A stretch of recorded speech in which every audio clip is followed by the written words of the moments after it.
एके दिवशी एक म्हातारे कबूतर डोळ्यात अश्रू घेऊन माता पार्वतींच्या पायाशी येऊन बसले.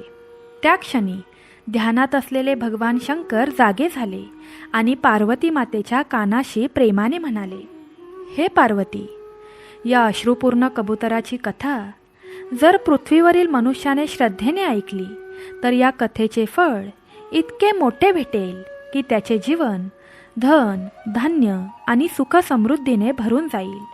मनातील इच्छा पुढच्या काही क्षणात पूर्ण होईल आणि जो मनुष्य ही कथा दुर्लक्ष करेल त्यांची इच्छा कधीही पूर्ण होणार नाही.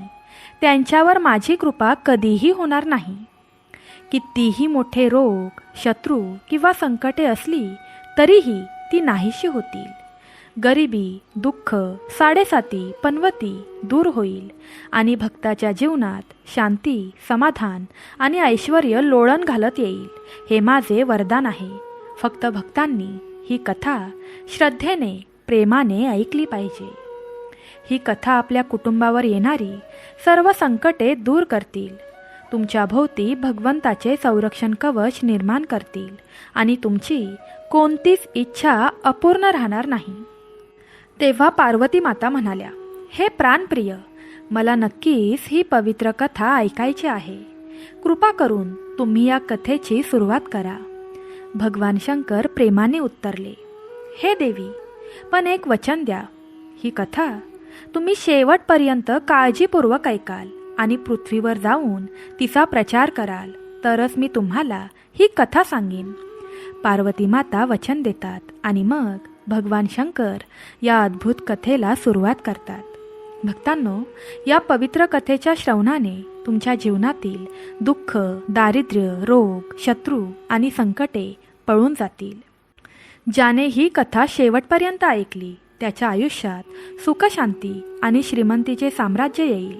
म्हणूनच कथा सुरू होण्याआधी सर्वांनी भक्तिभावाने लिहा, सांब, सदाशिव, जय माता पार्वती आणि या पवित्र कथेला किमान एका भक्तापर्यंत पोहोचवा. कारण भक्ती जितकी वाटली जाते तितकी ती वाढते आणि देवकृपा आयुष्यभर सोबत राहते.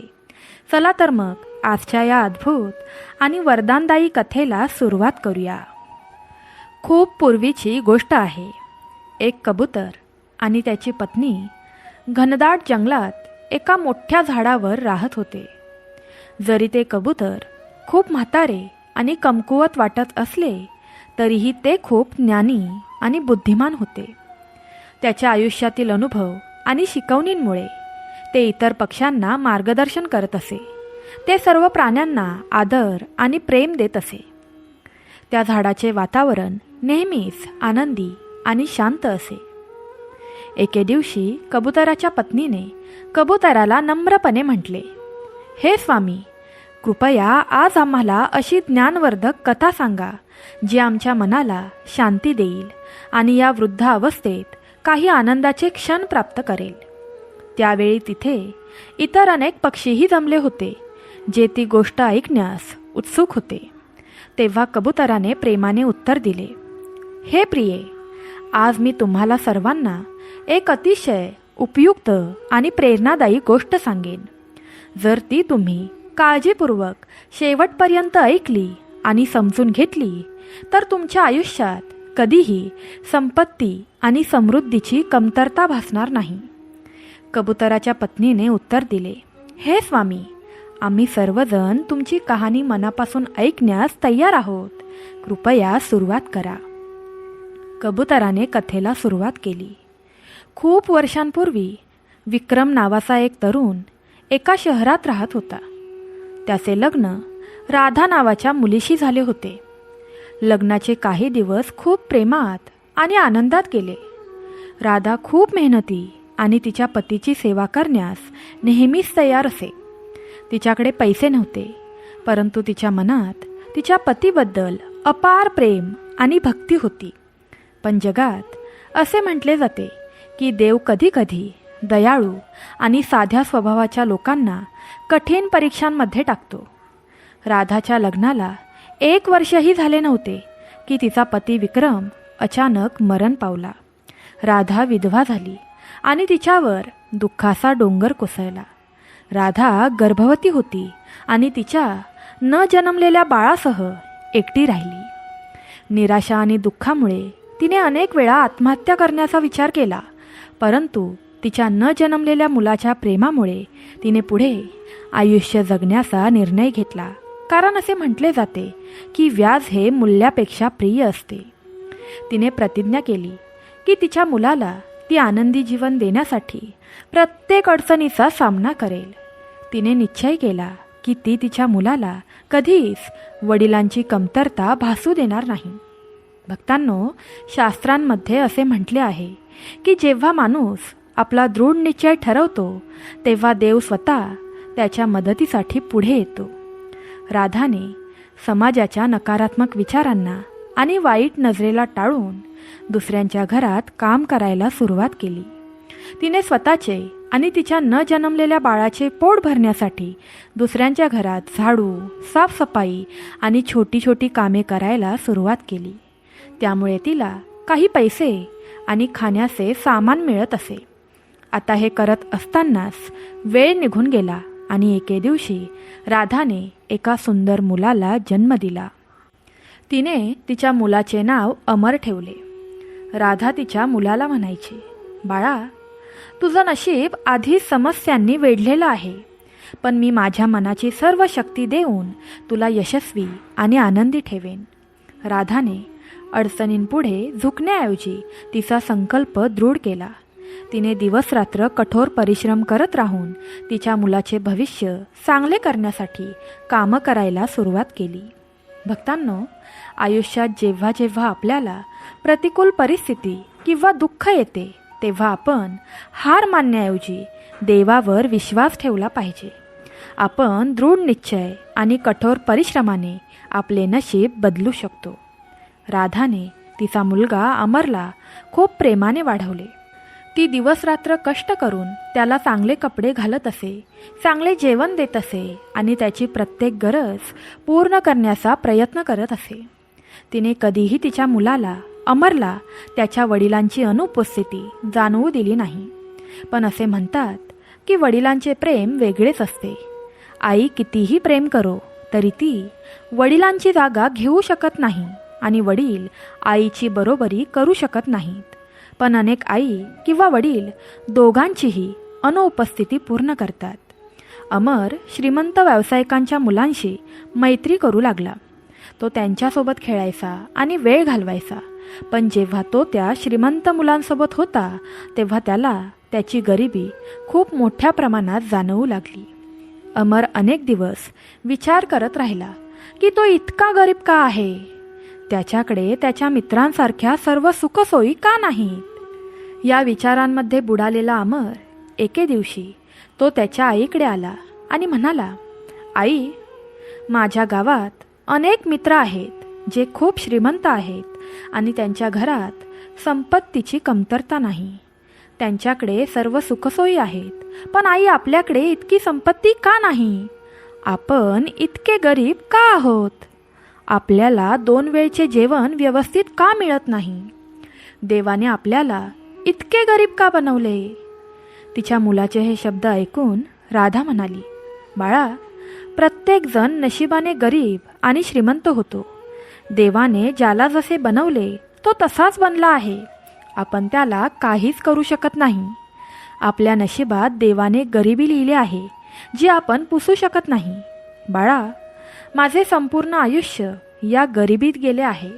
मी अनेक प्रकारची दुःखे पाहिली आहेत. तुझे वडील माझ्या लग्नाच्या काही दिवसांनीच हे जग सोडून गेले. मी एकटीनेच तुला वाढवले आहे आणि तुला सर्व सुख देण्याचा प्रयत्न केला आहे. मला माहीत नाही की नक्की तुला कोणत्या गोष्टीचे वाईट वाटते. बाळा, तुला काय हवं आहे ते सांग. तुला कशाची कमी आहे. अमर म्हणाला, आई, मला फक्त सांग, नशीब कोण लिहितं. आपल्या नशिबात गरिबी कोणी लिहिली आहे. मला पाहायचे आहे. आम्हाला 2 वेळचे जेवणही व्यवस्थित मिळत नाही आणि शहरातील लोकांकडे बघा, ते किती श्रीमंत आहेत. त्यांच्याकडे किती सुखसोयी आहेत. शेवटी आम्ही असे काय केले आहे की आपल्या नशिबात इतकी गरिबी लिहिली. मग राधा म्हणाली, बेटा, देवाने जे लिहिले आहे ते त्याने काळजीपूर्वक विचार करून लिहिले असेल. या सगळ्या गोष्टींमध्ये अडकू नकोस. तुझं काम कर आणि तुझ्या शिक्षणावर लक्ष केंद्रित कर.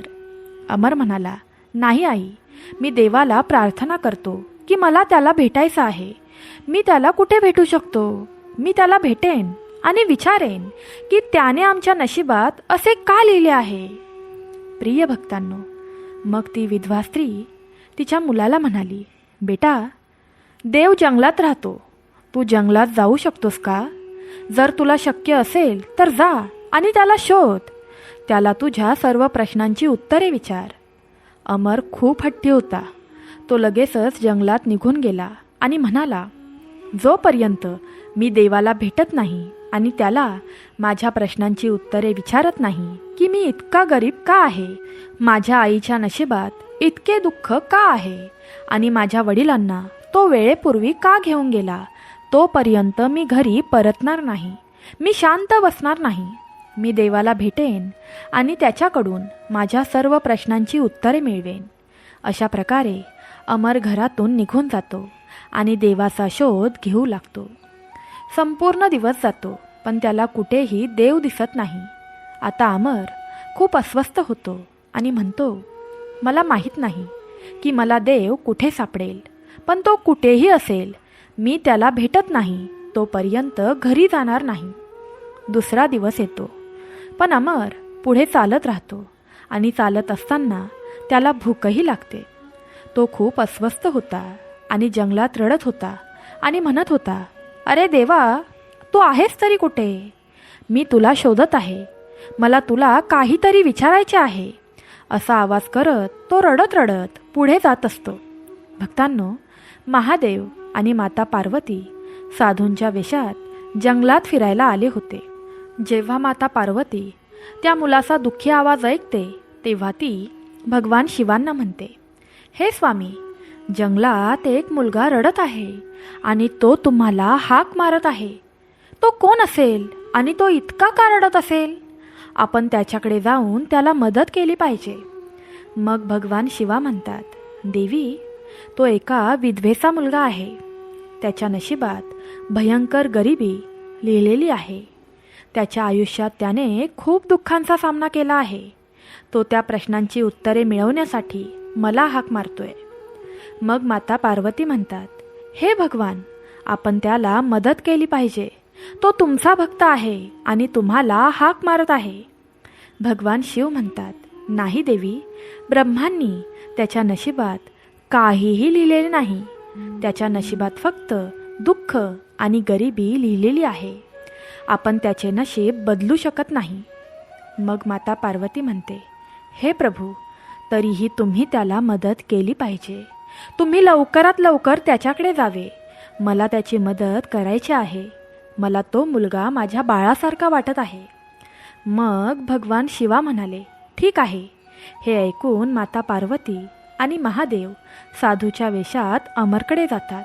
ते अमरला विचारतात, बेटा, तू कोण आहेस आणि इतका का रडत आहेस? तुला कुणाला भेटायचं आहे? अमर उत्तर देतो, हे साधू बाबा, मला देवाला भेटायचं आहे. मला त्याला विचारायचं आहे की त्यांनी आम्हाला इतकी गरिबी का दिली? त्यांनी आमच्या नशिबात इतकं दुःख का लिहिलं? त्यांनी माझ्या आईला काळाच्या आधी विधवा का केलं? शेवटी आम्ही असे कोणते वाईट कृत्य केले आहे ज्याची शिक्षा आम्हाला इतक्या गरिबी आणि दुःखाच्या रूपात मिळत आहे? शहरात खूप श्रीमंत व्यापारी आहेत ज्यांना पैसे आणि संपत्तीची कमतरता नाही. शेवटी आम्हाला इतके गरीब का केले गेले की आम्हाला 2 वेळचे जेवणही मिळत नाही? आई पार्वती अमरला समजावून सांगते की बाळा, हा नशिबाचा खेळ आहे. हे सर्व मागील जन्माच्या कर्मावर अवलंबून आहे. पण अमर म्हणतो, नाही आई, मी नक्कीच देवाला भेटेन आणि त्याला विचारेन, मी असे कोणते कर्म केले आहे ज्याची मला अशा प्रकारे शिक्षा होत आहे. भगवान शिवा म्हणतात, बेटा, तू आज देवाला भेटू शकणार नाहीस. त्याच्याकडे अनेक कामे आहेत आणि तो त्याच्या भक्तांना भेटायला येत राहतो. पण मी तुला हा सोन्याचा हार देत आहे. तो विकून तुझी गरिबी दूर कर. यामुळे तुझे भाग्य बदलेल आणि तू श्रीमंत होशील. सोन्याचा हार पाहून अमर आनंदी होतो आणि म्हणतो की हे खूप चांगले आहे, हे नक्कीच आमचे भाग्य बदलेल. तो साधू बाबांना नमस्कार करतो आणि घरी निघून जातो. वाटेत चालत असताना त्याला वाटतं की जेव्हा आईला हा हार दिसेल तेव्हा ती खूप आनंदी होईल. यामुळे आमची गरिबी संपेल. आपण चांगले कपडे घालू, चांगले जेवण खाऊ आणि या पैशाने आपण व्यवसाय देखील सुरू करू. अमर वेगवेगळ्या प्रकारची स्वप्ने पाहत पुढे जात राहतो. मग त्याला शौच करण्याची तीव्र गरज भासते. तो हार दगडावर ठेवतो आणि शौच करायला जातो. त्याच दरम्यान एक गरुड हार अन्नपदार्थ समजून उचलतो आणि उडून जातो. अमर परत येतो तेव्हा तो पाहतो की हार हरवला आहे. तो त्या गरुडाला हार घेऊन उडताना पाहतो आणि त्याचा पाठलाग करतो, पण गरुड आकाशात खूप दूर जातो. अमर निराशेने म्हणतो, आज माझे नशीब बदलणार होते, पण तेही बदलता बदलता राहिले आणि मी पुन्हा गरीबाचा गरीबच झालो. तो दुःखाने घरी परततो आणि त्याच्या आईला सर्व काही सांगतो. तो म्हणतो, आई, आज माझे नशीब बदलता बदलता राहिले. आज आपली गरिबी संपणार होती, पण एका गरुडामुळे आपण पुन्हा गरीब झालो. त्याची आई त्याला समजावून सांगते की बाळा, नशिबात लिहिलेले कोणीही बदलू शकत नाही. तू व्यर्थ काळजी करत आहेस. पण अमर आग्रह धरतो की नाही आई, मी उद्या पुन्हा जाईन.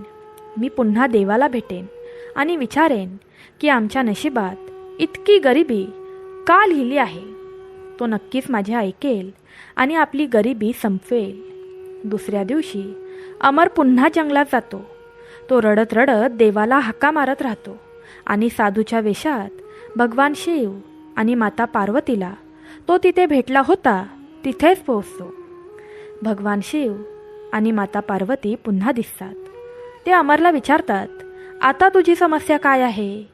काल आम्ही तुला सोन्याचा हार दिला. तुझी गरिबी संपवण्यासाठी ते पुरेसे नव्हते का? आता काय झालं? तू पुन्हा इथे रडत का आला आहेस?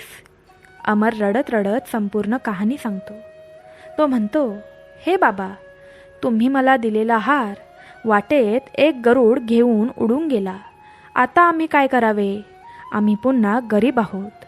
कृपया असे काहीतरी करा जेणेकरून आमची गरिबी संपेल आणि आम्ही देखील आनंदी जीवन जगू शकू. मग भगवान शिवा अमरला म्हणतात, बेटा, मी तुझे भाग्य बदलू शकत नाही. जर तुला तुझी गरिबी संपवायची असेल तर तुला ब्रह्मांकडे जावे लागेल. फक्त तेच तुझे भाग्य बदलू शकतात. अमर विचारतो, प्रभू, मला ब्रह्माजी कुठे सापडतील? मला त्यांचा पत्ता सांगा. भगवान शिवा त्याला ब्रह्मांचा पत्ता सांगतात. अमर ब्रह्मांकडे जाण्यासाठी निघून जातो. चालत चालत तो ब्रह्माजींकडे पोहोचतो आणि त्यांना विचारतो, हे प्रभू, शेवटी तुम्ही माझ्या भाग्यात इतकी गरिबी का लिहिलीत? माझ्या आईच्या भाग्यात इतके दुःख का लिहिले? आम्ही असे कोणते कर्म केले आहे ज्याची आम्हाला अशी शिक्षा होत आहे? अमरचे सर्व म्हणणे ऐकल्यानंतर ब्रह्मा त्याला समजावून सांगतात, बेटा, तुझ्या भाग्यात फक्त गरिबी आणि दुःख लिहिले आहे. हे कोणीही बदलू शकत नाही, मी देखील नाही. नशिबात जे लिहिले आहे ते तुम्हाला भोगावेच लागणार. पण अमर हार मानायला तयार नव्हता. तो म्हणाला, हे प्रभू, तू देव आहेस. मला एक उपाय सांग, म्हणजे मीही चांगले जीवन जगू शकेन. मीही श्रीमंत होऊ शकेन आणि माझे जीवन सुखसमृद्धीने भरलेले असेल. जर तू मला मदत करू शकत नसशील तर माझ्या प्रश्नांची उत्तरे दे. मग ब्रह्माजी म्हणतात, बेटा, मी तुझे नशीब बदलू शकत नाही, पण मी तुला रत्नजडित अंगठी देईन. ही अंगठी तुझी सर्व गरिबी संपवू शकते. ती विकून तू तुझे जीवन सुखी आणि समृद्ध करू शकतोस. ती अंगठी मिळाल्यानंतर अमर आनंदी होतो आणि म्हणतो की मला यातून पैसे मिळतील आणि माझी गरिबी संपेल. माझे नशीब नक्कीच बदलेल. या आशेने तो घराकडे चालायला लागतो. वाटेत अमरला अनेक प्रकारची स्वप्ने दिसू लागतात. तो विचार करतो की आता त्याला चांगले कपडे घालायला मिळतील आणि आपण चांगले जेवण खाऊ शकू, काहीतरी व्यवसाय करू शकू. या स्वप्नांमध्ये तो पूर्णपणे हरवून जातो. पुढे चालत असताना त्याला एक तलाव दिसतो. तो खूप तहानलेला असतो. तो तलावावर पाणी पिण्यासाठी खाली वाकतो. मग ती अंगठी त्याच्या खिशातून बाहेर पडते आणि नेमकी पाण्यातच पडते. हे पाहून अमरचे हृदय तुटते. तो वारंवार त्याच्या नशिबाला शाप देतो आणि म्हणतो, अरे माझ्या नशिबा, मी तुला पुन्हा पुन्हा बदलण्याचा प्रयत्न करत आहे, पण तू आहेस की बदलायला तयारच नाहीस. मी पण बघतो की तू किती दिवस बदलणार नाहीस. तो निराश होऊन घरी परततो आणि त्याच्या आईला सगळं काही सांगून टाकतो. तो म्हणतो, आई, आज पुन्हा एकदा माझं नशीब बदलणार होतं. देवाने मला एक अंगठी दिली, पण मी पाणी पिण्यासाठी खाली वागताच ती अंगठी तलावात पडली आणि एका माशाने ती चावून टाकली. यामुळे आम्ही श्रीमंत होता होता राहिलो आणि आपले नशीब बदलता बदलता राहिले. त्याची आई त्याला सांत्वन देते आणि म्हणते, बाळा, तू असे खोटे बोलून मला का सांत्वन देत आहेस? मला माहीत आहे की माझ्या नशिबात फक्त दुःख आणि गरिबी लिहिलेली आहे. जर माझ्या नशिबात सुख असते तर माझा नवरा मला त्याच्या तरुणपणी का सोडून गेला असता? स्त्रीला तिच्या नवऱ्याशिवाय जग आणि जीवन दोन्हीही नाही. जग त्यांना आदर देत नाही. त्यांना ना आदर मिळतो ना आनंद. जर माझ्या नशिबात सुख असते तर माझा नवरा जिवंत असता. बाळा, तुझे नशीब माझ्या नशिबाशी जोडलेले आहे. म्हणून देवाने जे लिहिले आहे त्याचा आदर कर. कोणतेही प्रयत्न हे बदलणार नाहीत. पण अमर खूप हट्टी होता. तो म्हणाला, नाही आई, मी उद्या पुन्हा देवाकडे जाईन. तो माझे नशीब कसे बदलत नाही ते मी पुन्हा पाहीन. तो मला पुन्हा काहीतरी देईल. तो मला कधीही रिकाम्या हाताने पाठवणार नाही. यामुळे आपले नशीब बदलेल.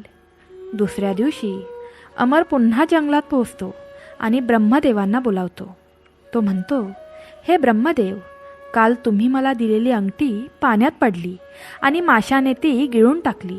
आता मी काय करू? मी पुन्हा गरीबच आहे. हे ब्रह्मदेव, असे काहीतरी करा की माझी गरिबी दूर होईल आणि माझे जीवनही इतर लोकांसारखे आनंदी होईल. आणि हे म्हणत तो मोठ्याने रडू लागतो.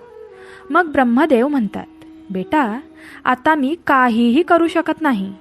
तुझे भाग्य, तुझे नशीब बदलू देत नाही. कोणी कितीही चांगले केले तरी तुझे नशीब बदलू शकत नाही. कारण असे म्हणतात की ज्याच्या नशिबात दुःख आणि गरिबी लिहिलेली असते, जरी संपूर्ण जग त्याला श्रीमंत आणि आनंदी बनवण्याचा प्रयत्न करत असले तरीही तो आनंदी होऊ शकत नाही. मग अमर निराश होतो आणि म्हणतो, नाही ब्रह्मदेव, तुम्ही देव आहात. एकतर तुम्ही माझी गरिबी दूर करा किंवा मला काहीतरी उपाय सांगा.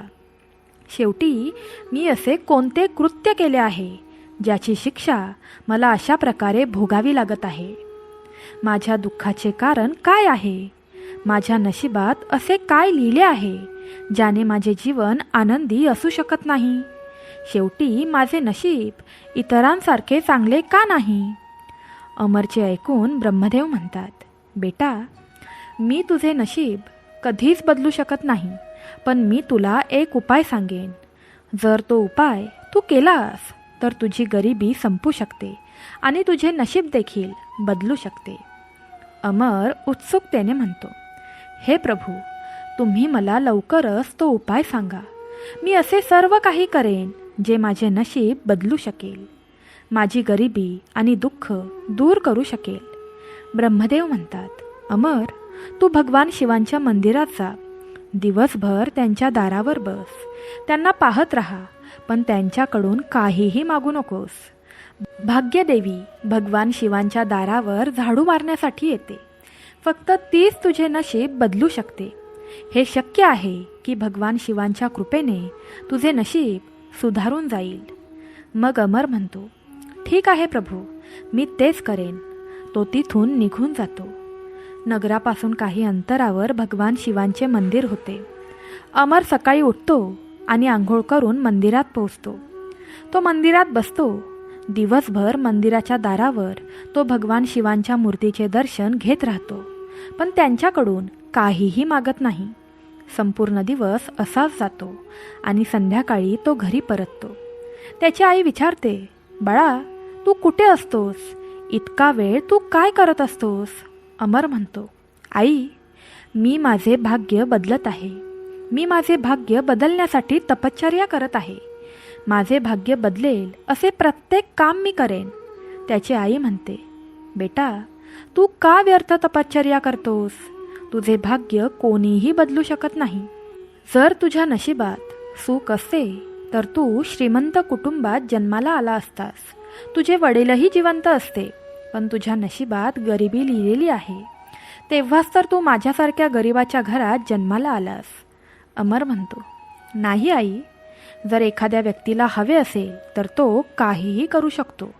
मी माझ्या गरिबीलाही श्रीमंतीत बदलून टाकेन. बघ, एके दिवशी मी नक्कीच असे काहीतरी करेन ज्याने माझे भाग्य बदलेल. त्याची आई म्हणते, ठीक आहे बाळा, तुला जे हवे आहे ते कर. मी तुला थांबवणार नाही.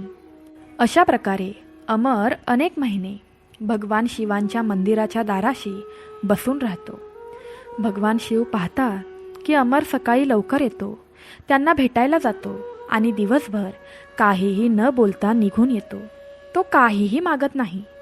भगवान शिवांना वाटते की हा भक्त अद्वितीय आहे. एके दिवशी भगवान शिव अमरच्या भक्तीने प्रसन्न होतात आणि त्याच्या वाटेत हिऱ्यांचा गठ्ठा टाकतात. अमरला तो गठ्ठा सापडतो.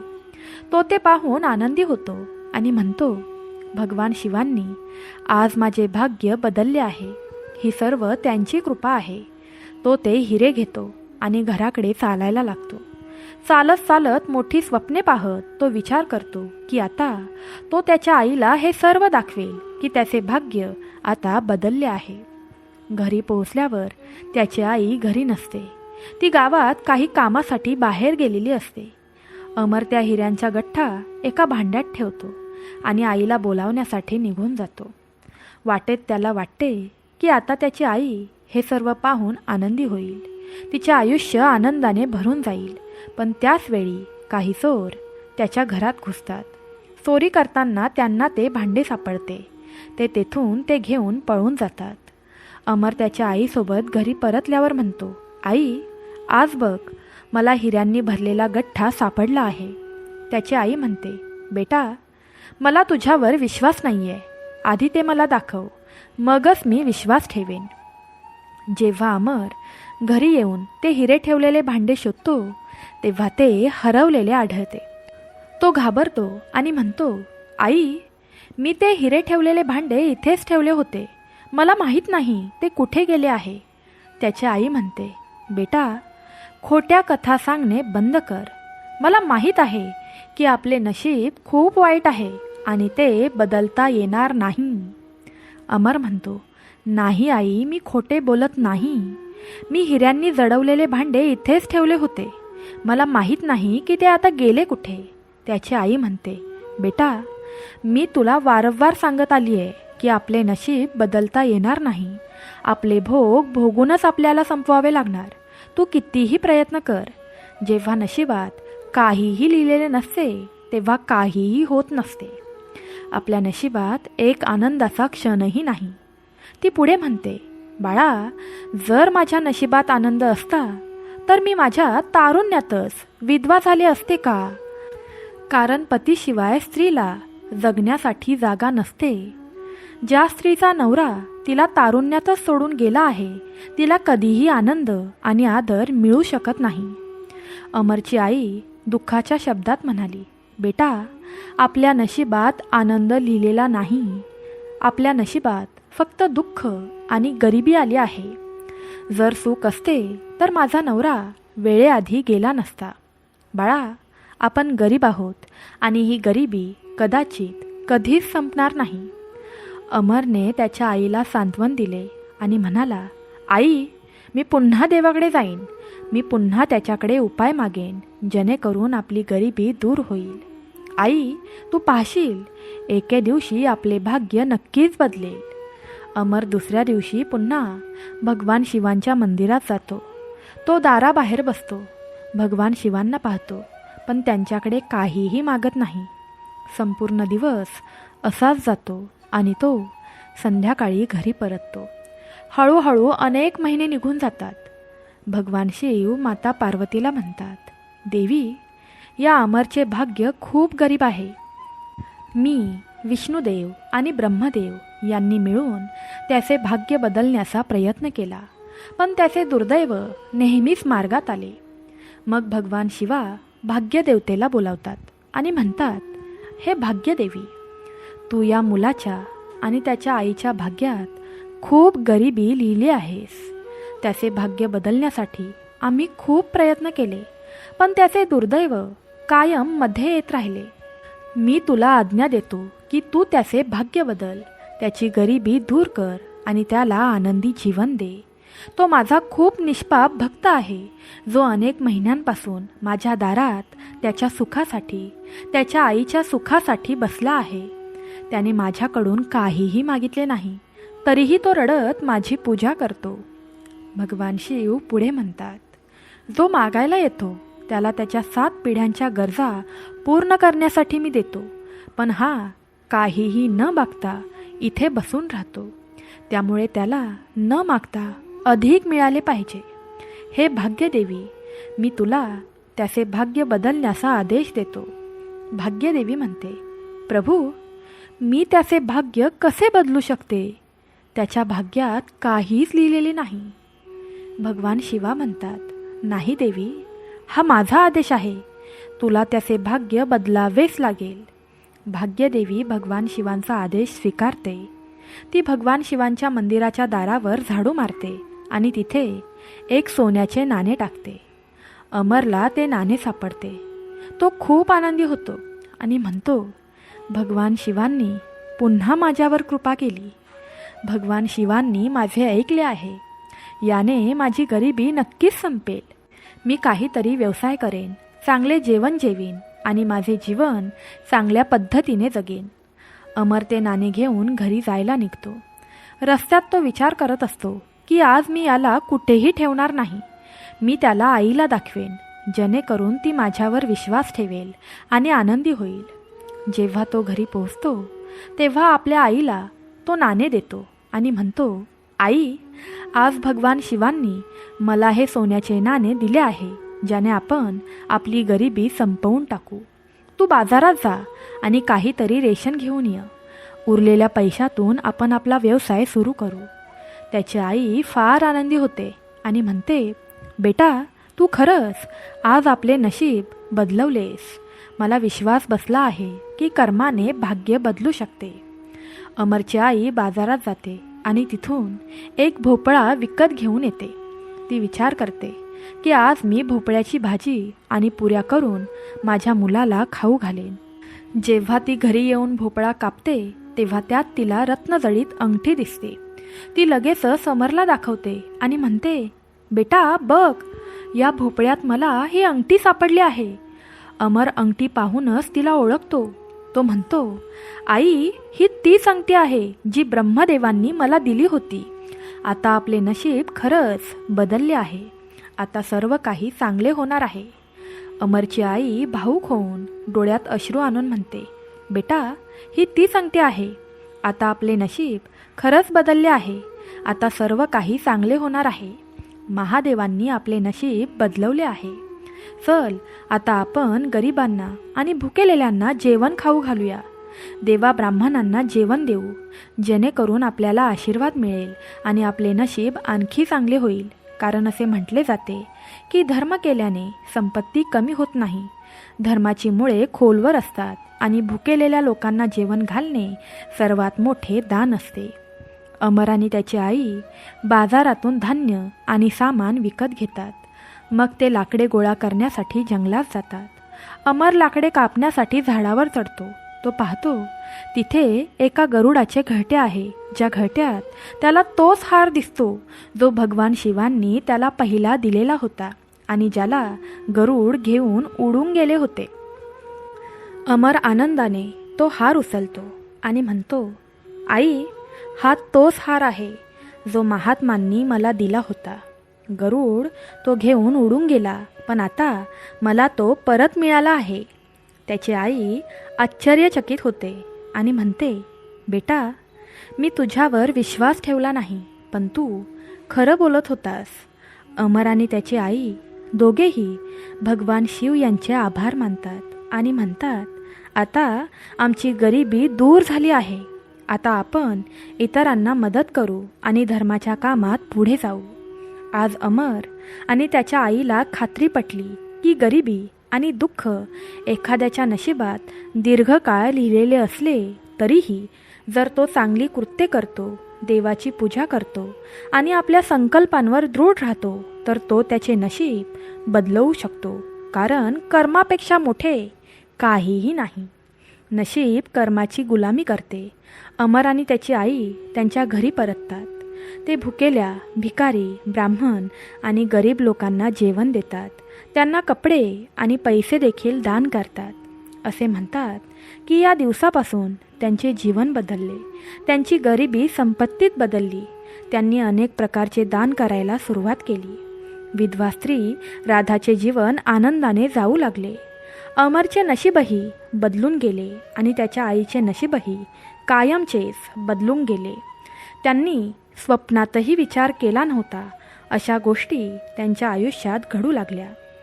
कर्म हे सर्वात महत्त्वाचे आहे, हे खरे आहे. शास्त्रांमध्ये असेही म्हटले आहे, कर्मापेक्षा काहीही मोठे नाही. व्यक्तीचे नशीब तो करत असलेल्या कर्मानुसार तयार होते. असे म्हटले जाते की शक्तिशाली व्यक्तीसाठी कोणतेही काम कठीण नसते. कष्टाळू व्यक्तीसाठी कोणतेही ठिकाण दूर नसते. विद्वान व्यक्तीसाठी कोणतेही ठिकाण परके नसते आणि गोड बोलणाऱ्यांसाठी कोणताही माणूस परका नसतो. माणसाने आपल्या आयुष्यात नेहमी लक्षात ठेवले पाहिजे की या 6 गोष्टी आयुष्यात गरिबी आणतात. आळस, अतिअवलंबित्व, आजारपण, जन्मभूमीची अति आसक्ती, अति समाधानी असणे किंवा धैर्य गमावणे. या गोष्टी जीवनासाठी महत्त्वाचे धडे आहेत. तसेच आपण हे लक्षात ठेवले पाहिजे की जो माणूस आळशी असतो आणि नशिबावर अवलंबून असतो तो कधीही यशस्वी होत नाही. लक्ष्मी त्याच प्रकारे दूर जाते ज्या प्रकारे तारुण्याच्या नशेत सुंदर मुलगी वृद्ध माणसापासून दूर जाते. म्हणूनच जो माणूस आपल्या कृतींवर विश्वास ठेवतो तो निश्चितच आपले नशीब बदलू शकतो. अमर आणि त्याच्या आईची कहाणी आपल्याला शिकवते की कठोर परिश्रम, संयम आणि देवावरील श्रद्धेने आपण आपल्या आयुष्यातील प्रत्येक अडचणीवर मात करू शकतो आणि आपले नशीब व्यवस्थापित करू शकतो. जे लोक पैसे मिळाल्यानंतर इतरांचा सन्मान दुखावतात किंवा आपल्या गर्वाच्या बळावर दुसऱ्यांना अपमानित करतात, अशा लोकांच्या घरातून माता लक्ष्मी लवकर निघून जाते. जे लोक आपल्या कर्तव्याचे पालन करत नाहीत आणि कार्यांना टाळत राहतात, त्यांच्या घरातून देवी लक्ष्मी दूर निघून जाते. जे लोक वडीलधाऱ्यांचा आदर करत नाहीत, त्यांचे म्हणणे ऐकत नाहीत, त्यांना कटू शब्द बोलतात, तेही गरिबीचा सामना करतात. जे लोक आपल्या पाहुण्यांचा आदर करत नाहीत किंवा एखाद्या व्यक्तीला दारातून रिकाम्या हाताने पाठवतात, अशा घरातील लोकांवर देखील देवी लक्ष्मी नाराज होते. चांगली कृत्ये केल्याने वाईट कृत्यांचे फळ कमी होते, पण वाईट कर्माचे फळ पूर्णपणे संपत नाही. कर्माचे फळ भोगावेच लागते. चांगले कर्म केल्याने पुण्य मिळते, ज्याने वाईट कर्माच्या फळाला कमी केले जाऊ शकते. तसे तर आत्म्याला वाईट कर्माचे फळ भोगावेच लागते. जर चांगले कर्म जास्त असेल तर वाईट कर्माचे फळ याच जन्मी आणि चांगल्या कृत्यांचे फळ पुढील जन्मात किंवा या जन्मानंतरच्या दिवसात मिळू शकते. लोकांचे दुःख सामायिक करा आणि जर तुम्ही हे करू शकत नसाल तर त्यांचे दुःख वाढवू नका. फसवणूक झालेल्यांना काळानुसार शांती मिळते, पण फसवणूक करणाऱ्यांना कधीही शांती मिळत नाही. नाती केवळ नैसर्गिकरित्या मरत नाहीत, त्यांना माणूस स्वतः मारतो. कधी गैरसमजाने, कधी दुर्लक्ष करून, तर कधी रागाने. सर्व काही होणे चांगले जीवन नाहीये. जितके आहे तितक्यातच आनंदी असणे हे जीवन आहे. यशापर्यंत पोहोचणे तर खूप लांबची गोष्ट आहे. अहंकारात राहिला तर मार्गही दिसणार नाही. चांगल्या कृत्यांमध्ये मानवी जीवनात नशीब आणि गरिबीच्या वर जाण्याची शक्ती असते. जेव्हा एखादी व्यक्ती सत्य, कठोर परिश्रम आणि प्रामाणिकपणाने आपले जीवन जगते, तेव्हा तिचे कर्म तिला बरोबर दिशेने घेऊन जातात. आपल्या आयुष्यात कर्म हे नशिबापेक्षा जास्त महत्त्वाचे आहे. नशीब हे बीज आहे जे आपल्या मागील कर्मांनी पेरले जाते, परंतु वर्तमानातील चांगले कर्म त्या बीजाला झाड होण्यापासून रोखू शकतात किंवा त्याला उत्कृष्ट परिणाम देण्यास सक्षम बनवू शकतात. गरिबीशी लढण्यासाठी सर्वात मोठे शस्त्र म्हणजे कठोर परिश्रम आणि आत्मविश्वास. चांगल्या कर्मातून मिळालेले ज्ञान आणि अनुभव माणसाला प्रत्येक कठीण परिस्थितीतून बाहेर पडण्यास मदत करतात. दयाळूपणा, प्रेम, प्रामाणिकपणा आणि मदत यासारखे गुण चांगल्या कर्माचा पाया असतात. जेव्हा आपण आपल्या कर्माद्वारे इतरांचे भले करतो, तेव्हा समाजात आपली प्रतिष्ठा हळूहळू वाढते आणि आपल्याला नवनवीन संधी मिळतात. ही प्रक्रिया हळूहळू गरिबी दूर करते. नशिबावर अवलंबून असलेला माणूस कधीही यश मिळवू शकत नाही. प्रयत्न हे एकमेव साधन आहे जे अडचणींवर मात करू शकते.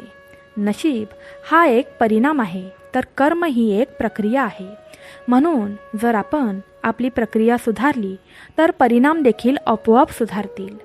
कर्म म्हणजेच पूजा. या म्हणीचा अर्थ असा आहे की आपले भाग्य देखील आपल्या कर्मांनी बनते. चांगले कर्मे जीवनाला सकारात्मक दिशेने घेऊन जातात, ज्यामुळे नवीन शक्यतांचे दरवाजे उघडतात आणि गरिबीसारख्या समस्या दूर होतात. भाग्यवान तोच असतो जो कठोर परिश्रम आणि चांगल्या कर्मांवर विश्वास ठेवतो. चांगली कर्मे, सहनशीलता आणि प्रामाणिकपणाचा मार्ग स्वीकारल्याने नशीबच सुधारत नाही तर गरिबीही नष्ट होते. म्हणून हे नेहमी लक्षात ठेवले पाहिजे की आपले प्रत्येक कर्म आपले भविष्य घडवत आहे. कर्म ही एक मुख्य गोष्ट आहे. नशीब त्याचे अनुयायी बनते. हा प्राचीन विचार आजही तितकाच प्रासंगिक आहे. चांगले कर्म म्हणजे केवळ कठोर परिश्रम करणे नव्हे, तर त्याची व्याप्ती खूप विस्तृत आहे. त्यात प्रामाणिकपणा, इतरांना मदत करणे, सत्याशी निष्ठा आणि आपली कर्तव्ये योग्यरित्या पार पाडणे यांचा समावेश आहे. बरीच लोक असे मानतात की नशीब आधीच ठरवलेले असते आणि आपण काहीही करू शकत नाही, परंतु वास्तव वेगळे आहे. नशीब हे आपल्या भूतकाळातील कर्मांचे परिणाम आहे, पण आपली सध्याची कृत्ये आपले भविष्य ठरवतात. जेव्हा आपण चांगली कृत्ये करतो तेव्हा भविष्यात आपल्याला सकारात्मक परिणाम मिळतील हे निश्चित आहे. गरिबी ही केवळ पैशाची कमतरता नाही, तर ती मनाची स्थिती देखील असू शकते.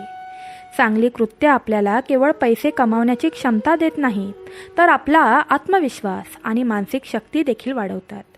प्रामाणिकपणा आणि कठोर परिश्रमाने मिळवलेला पैसा कायमचा असतो, तर अनैतिक मार्गाने मिळवलेला पैसा तात्पुरता असतो.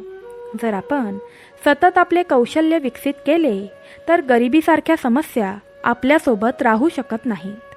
चांगली कृत्ये लगेच फळ देत नाहीत, परंतु चांगली कृत्ये वेळेनुसार फळ देतात. आपण धीर धरला पाहिजे, कारण कर्म हे एका बीजासारखे असते, ज्याला पेरल्यानंतर वेळ आणि काळजीची आवश्यकता असते. आपल्या प्रयत्नांमध्ये सातत्य राखणारा माणूस एक दिवस गरिबी आणि अडचणींमधून बाहेर पडतो आणि यशाची चव घेतो. चांगली कृत्ये केवळ वैयक्तिक प्रगतीसाठी नसून समाजाप्रती आपली जबाबदारी देखील असते. जेव्हा आपण आपल्या कृत्यांद्वारे इतरांना मदत करतो, तेव्हा समाज आपल्या अशा संधींची ओळख करून देतो ज्या गरिबीतून मुक्तीचा मार्ग बनतात. सेवा आणि दान आणि सहानुभूती यासारखे गुण आपले जीवन उंचावतात. इतरांना मदत करून आपण त्यांच्या जीवनाचा मार्ग, मोक्षाचा मार्ग बनवतो. जेव्हा आपण परिणामाची चिंता न करता आपले कर्तव्य करतो, तेव्हा आपल्याला केवळ भौतिक यश मिळत नाही, तर आध्यात्मिकदृष्ट्याही आपला विकास होतो.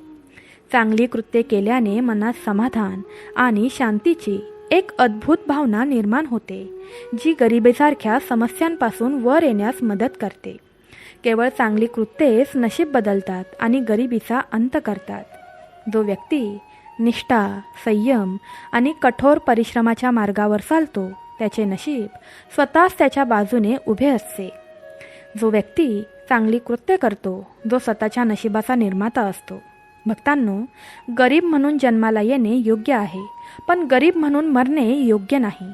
हे विधान एक साधे वाक्य वाटते, परंतु त्यात जीवनाचा एक खोल आणि प्रेरणादायी संदेश लपलेला आहे.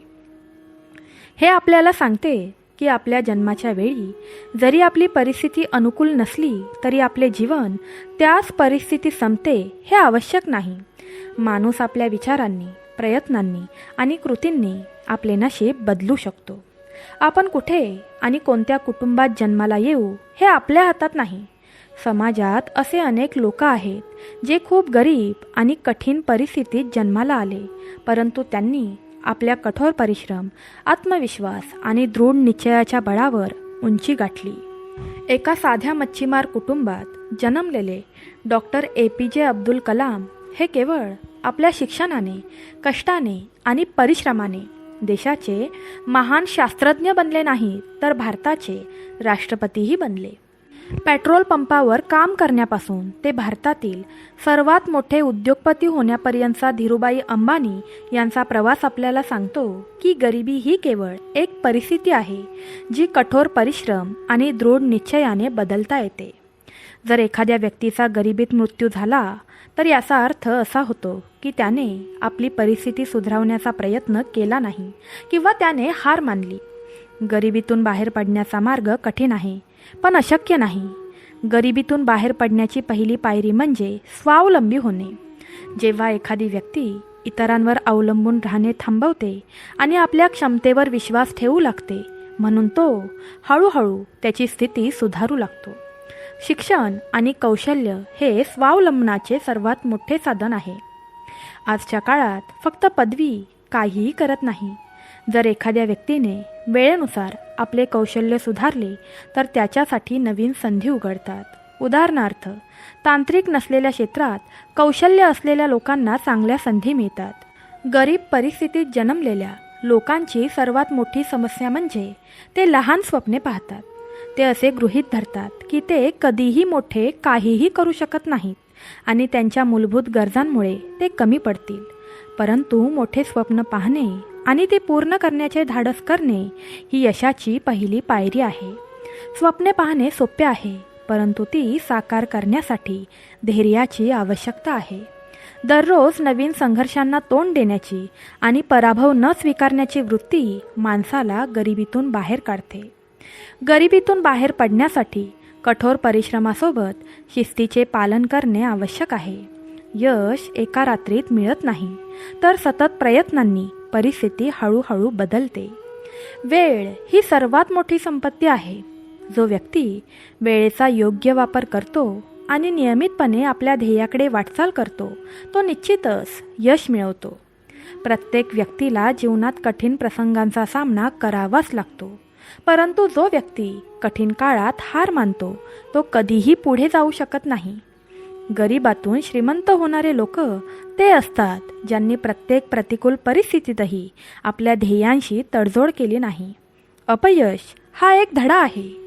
अपयशातून शिकून पुढे जाणारी व्यक्तीच आपल्या आयुष्यात मोठा बदल घडवून आणू शकते. गरिबीतून बाहेर पडण्यासाठी सकारात्मक विचार आणि आत्मविश्वास असणे खूप महत्त्वाचे आहे. जर आपण स्वतःवर विश्वास ठेवला नाही तर आपण आयुष्यात कधीही पुढे जाऊ शकणार नाही. सकारात्मक विचारसरणीमुळे आपली ऊर्जा वाढते आणि कठीण परिस्थितीतही आपण योग्य निर्णय घेऊ शकतो. गरिबीतून बाहेर पडणारा माणूस केवळ आपल्या आयुष्यात बदल आणत नाही, तर समाजात प्रेरणास्थान बनतो. असे लोक इतरांना शिकवतात की परिस्थिती कितीही कठीण असली तरी ती बदलता येते. ते संदेश देतात की जन्म परिस्थितीवर अवलंबून असू शकतो, परंतु मृत्यू परिस्थितीवर अवलंबून नसावा. गरीब जन्माला येणे ठीक आहे, पण गरीब मरणे योग्य नाही. हे विधान आपल्याला प्रेरणा देते की आपल्या कृती, प्रयत्न आणि इच्छाशक्तीने आपण आपली परिस्थिती बदलू शकतो. आयुष्यात कितीही अडचणी आल्या तरी आपण आपल्या ध्येयापासून विचलित होऊ नये. गरिबीला फक्त सुरुवात म्हणून स्वीकारा, परंतु कधीही ती आपला शेवट बनू देऊ नका. यशासाठी सतत प्रयत्न करा. तुमची कौशल्ये सुधारा, धीर धरा आणि तुमची स्वप्ने पूर्ण करण्यासाठी धैर्य मिळवा. तुमचा जन्म तुमची परिस्थिती ठरवतो, पण तुमची कृती तुमचे नशीब ठरवते. गरीब म्हणून जन्माला येणे ठीक आहे, पण गरीब म्हणून मरणे हे वस्तुस्थितीचे प्रतीक आहे की आपण आपली परिस्थिती बदलण्यासाठी प्रयत्न केले नाहीत. गरिबी ही कायमची परिस्थिती नाही, ती केवळ आर्थिक स्थिती आहे जी बदलू शकते. जर एखाद्या व्यक्तीने योग्य दिशेने प्रयत्न केले, ज्ञान मिळवले आणि आपले कौशल्य विकसित केले तर तो गरिबीच्या बंधनातून बाहेर येऊ शकतो. जगातील अनेक महान लोक गरीब कुटुंबात जन्माला आले, परंतु त्यांच्या कठोर परिश्रमाने आणि अढळ दृढ निश्चयाने ते यशाच्या शिखरावर पोहोचले. उदाहरणार्थ, अब्राहम लिंकनचा जन्म अत्यंत गरिबीत झाला होता, पण आपल्या कठोर परिश्रमाने त्यांनी केवळ त्यांची गरिबीच नाहीशी केली नाही, तर एका महान राष्ट्राचे नेतृत्वही केले. शिक्षण हे गरिबी निर्मूलनाचे सर्वात प्रभावी माध्यम आहे. अशिक्षित व्यक्ती आपल्या आयुष्यातील मर्यादित संधींचा फायदा घेऊ शकते, तर शिक्षित व्यक्ती आपल्या बुद्धिमत्तेने आणि कौशल्याने नवीन संधी निर्माण करू शकते. जेव्हा एखादी व्यक्ती शिक्षित होते तेव्हा ती इतरांवर अवलंबून राहण्याऐवजी स्वावलंबी बनते. गरिबीतून बाहेर पडण्यासाठी स्वावलंबन ही पहिली पायरी आहे. जर तुम्ही इतरांनी तुमची परिस्थिती बदलावी अशी अपेक्षा केली तर तुम्ही अपयशीच ठरणार, परंतु जर तुम्ही स्वतः तुमच्या जीवनाची जबाबदारी घेतली तर यश तुमच्या पायाशी असेल. अनेकदा लोक गरिबीत जन्माला येणे हे त्यांचे भाग्य मानतात आणि त्यातून बाहेर पडण्याचा प्रयत्नही करत नाहीत, परंतु ही विचारसारणी सर्वात मोठी अडचण आहे. जो माणूस आपली परिस्थिती बदलू शकतो असे मानतो तोच यशाच्या मार्गावर पुढे जातो. परिस्थिती कितीही कठीण असली तरी ती केवळ सकारात्मक विचारसारणीनेच बदलता येते.